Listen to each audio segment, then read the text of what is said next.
Well, hello. Hi. What's your name? Danielle. Hi, Danielle. How old are you? 29. 29. How long have you been out here?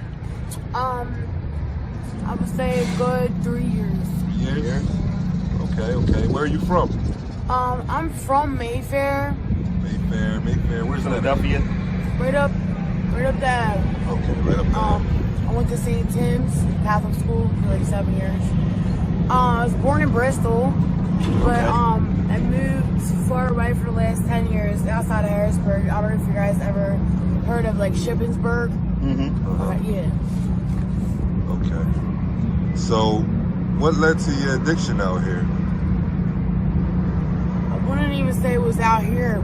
I actually, I had 8 years clean at one point. So I relapsed at my 8-year mark, and I relapsed. I was still up in Shippensburg.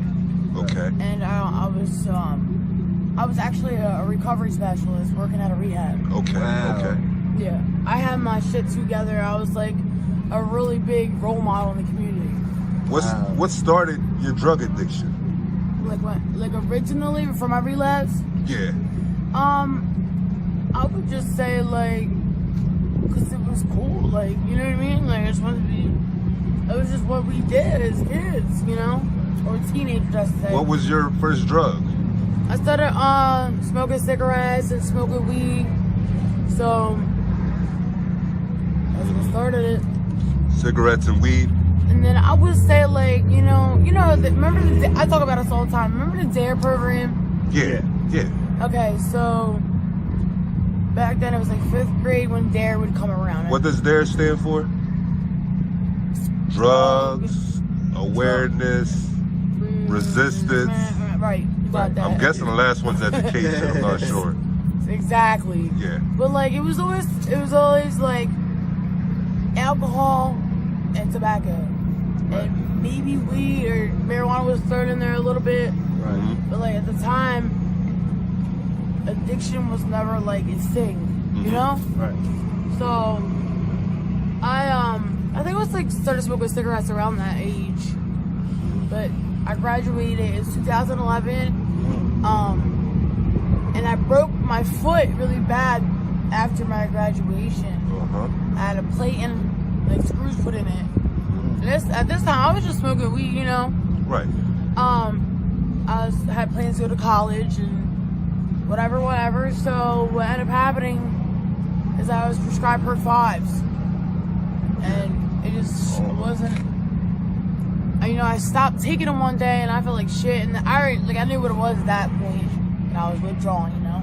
Right. So I started with the Perk 30s, the Havannas, yeah. And then it was heroin, which at that time was real heroin. You know what I mean? It wasn't fentanyl or any of this crazy stuff right now. Right. What you think is in it now? To be honest with you, whatever the fuck they want to put in it at this point. At this point? I already had major surgery on my arms. I almost had my arms amputated. Amputated? Last year, not this past February, the February prior. February 26th, I had a surgery on my arms because I got arrested. Now my arms, I don't know if you guys were out here that summer when everyone's flesh was like being ate by the dude. You remember that? Yep. Look, I was a part of that, and like I never took care of it for like a good 7 months. By the grace of God, I got arrested, and they took me in, and I don't even remember any of this. They said I was in such bad, I had such bad blood infection that I didn't even know my name. I was wearing someone's shoes that were like size 13, like when I came into booking, and that was at my home jail, which is in Chambersburg. They got me on my warrants for violating probation, and it was so bad. They were like, "We're gonna amputate them." They didn't even know what to do because they never seen anything like that. It was like big ass holes in my arm, plus it was nasty. I didn't realize how bad it was. It was like 107 pounds. It was bad. Now, Danielle, quick question. You say you was a drug counselor, right? What made you go back after being a drug counselor? to be honest with you, this is crazy and hard to believe. But one of my clients tried to kill me. Tried to kill you? He was in love with me. And he broke in my apartment one night and duct taped me. Yeah. Duct taped my hands, my feet, my arms, put me in the trunk of a car. He was holding me hostage. And, you know, I realized even before that, like, I was handling everyone's problems more than my own problems, you know? It was a really tough job. You know, I was dealing with a lot of people that I already knew in the community, you know? Right. It was just, it was so, like, it made me really humble, and I learned so much, you know, about myself even. But, like,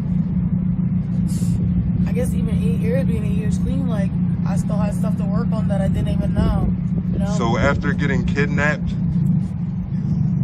went and got high? You got out of that situation. I think I was getting high before I was actually getting high. Okay. You know what I mean? I started hanging out with people that were getting high and selling drugs, and I was still, you know, timid about it because I had walked off 3 years of felony probation, and you know, I worked really hard to get where I was at, you know. But even like the people that I loved and loved me, it still wasn't good enough for anybody. So I think I just stopped caring. Who are these people? My family, my grandmother, my sister. At the time, my husband. Just, you know, people that I was really close with, got really close with. Even people that I met when I was in foster care and stuff like that.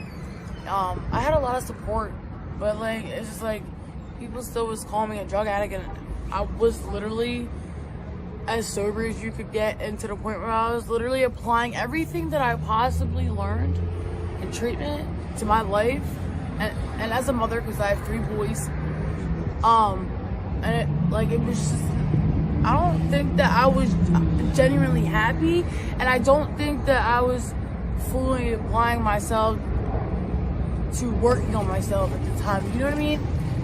So, you know, there was a lot. I think about it a lot, you know, but I'll never know the answer why. But I started hanging out with the wrong people, and then my marriage went to shit. And I left my husband, and of course, I was looked at as the bad person for doing that, and eventually, my kids were taken, so. How old are your 3 boys? 5, 4, and 2. When's the last time you seen them? 3 years ago. 3 years ago? Sorry, Danielle. Are they with any family members? Yes. They are? Yeah, I can't, you know, I can't be upset about where they're at because they're being taken care of. Right. So, I just miss them. Eventually, you can get yourself clean and Get go them see back. your You're kids. still young. You know, I think about all the time, yeah, I can get them back, but I think about all the time that I have to do. And it really, I just think so negatively about it. I don't know why, because I'm not negative, you know? Time you have to do? Yeah, all the, Make up time. I said that you miss, right? Yeah, like, and like all the stuff that I have to do before getting it back, you know? Right. Okay, I understand. Doing it all over again because I already did it before. Right. It wasn't an easy task, basically. Yeah, it wasn't an easy No, and process. it's gonna be harder this time. Right. Now, where's your family? You said they turned their back on you? Yeah, so like I don't have anybody. Like when I say that, I have nobody. You're out here by yourself Yeah. on the streets of Kensington. Yeah. And where do you stay? Looking at it, You stay here? not here. I did stay here at one point and just, I mean, I get robbed and, you know, a lot of fucked up shit's happened out here. You got friends out here at all? You know what? I humble myself for these people out here because they become my family. Right. They became your family? Absolutely. Not all of them. Right. You know, but a lot of them have cared for me more than my own family. A lot of people don't realize a lot of homeless people with addiction, they're nice people. Like, so many people are some of them. amazing. Yeah. Some of them, right? Yeah. So what's your drug of choice? So I just got out of jail in the beginning of April, and I was on the dope real bad, but I'm not on it as bad. I don't know why I'm trying to justify it because I'm on it regardless, but Right.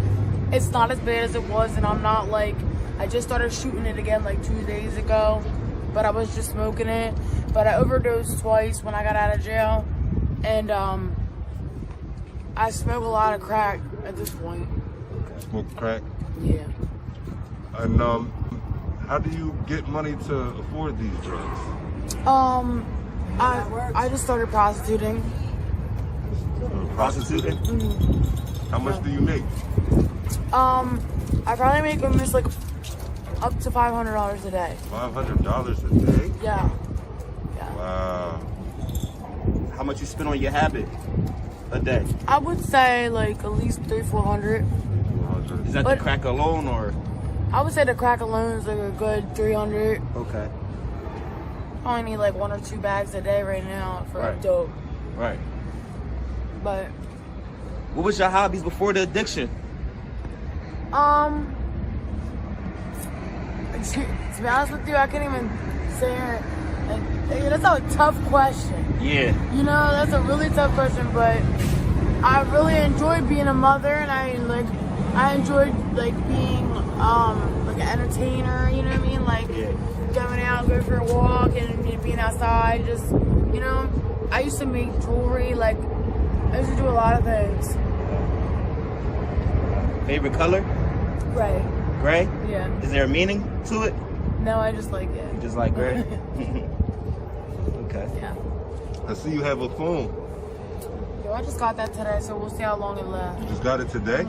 How many phones do you think you be going through out here? I probably had like 7 phones stolen from me in like the past month. I got beat up twice this week. Wow. I've Beat up. How? How did that transpire? I'm sorry. So usually it's because I won't have sex with someone or give them like the time of day. Right. Yeah, or they want to rob me.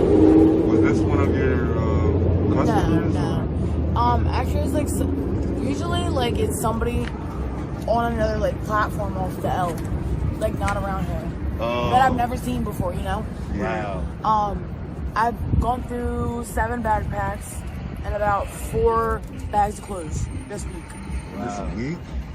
Yeah, I've literally walked around here with no shoes about 4 times this week. How do they manage? What happens to your stuff? It gets stolen, right? It's fucking stolen. Yeah. And then you see someone else wearing it, or it's all over the ground somewhere. It's like, That is the worst. and I tell these people all the time, like, we're out, because most of the time it's other people, you know? I tell people all the time, we're out here together, you know what I mean? Why are we doing each other dirty like Yes, I hate that. I'm not like that. I'm not like that at all. Like, I'll wake someone up if they're not on the sidewalk. this? Yeah. I just don't like that. I got a question, right? Where do you see yourself in 5 years? I don't have any clue. And it's really heartbreaking to say, because, you know, I have a lot of, I know that I have a lot of potential for a lot of good things in life. I know I do. One question, right? Will you tell a young girl that's out here in these streets that's just starting, like, you know, using drugs and, you know, out here running Get around? the fuck out of here. Oh my, because you will never be the same person ever again. And it's really sad that I'll never be the same. What's the craziest thing you've seen out here? Not that I seen, but I seen one guy, he came up to me at one eye and like 2 fingers, and he asked me to put him in a chokehold 5 times for $20. Wow. 5 times for 20. And I thought that was weird. Yeah. What's the scariest thing you've seen out here? I seen this guy shooting this other guy from like literally me to this pole right here. To where? To that pole. You shot somebody right here? Literally, it was just not right here in this area. It was in Somerset. Okay. They ain't right in front of you, broad daylight? Yeah. Wow, it's treacherous out here. And no cops were around, or They be taking forever. I think they're scared. They be scared, huh? Yeah, I really do think they're scared. There was so much stuff happening last night here. They had like that block blocked off. Yeah. I seen the cop chasing the guy right here in the corner. He caught him. He robbed one of these stores. Yeah. It's crazy out here. now, Danielle, I had a question. Would you mind if we put this on YouTube for our documentary? No, go ahead. now, what would you tell Joe Biden about this place? Like, not everybody. I'd be in the like, world Joe knows Biden, about this listen, you place. need to take like a week. Leave everything at home and come on these streets with no money, no nothing, and let me know how you do. Facts. For Well, real. Thank you so much, Danielle. No We problem. wrapping it up. God bless you. Thank you. You kicked it before, you can kick it again. Yes, you I would can. love to see you get back to your kids. Thank you. I would love to see you get back to your kids. Thank you so Hopefully, much. I hope you're going to be out here. You got the mind for it. I know you have the mind. You just I got to do. You keep did it paying once, you attention. can do it again. Thank you, Danielle. Thank God you. bless. Thank you, guys.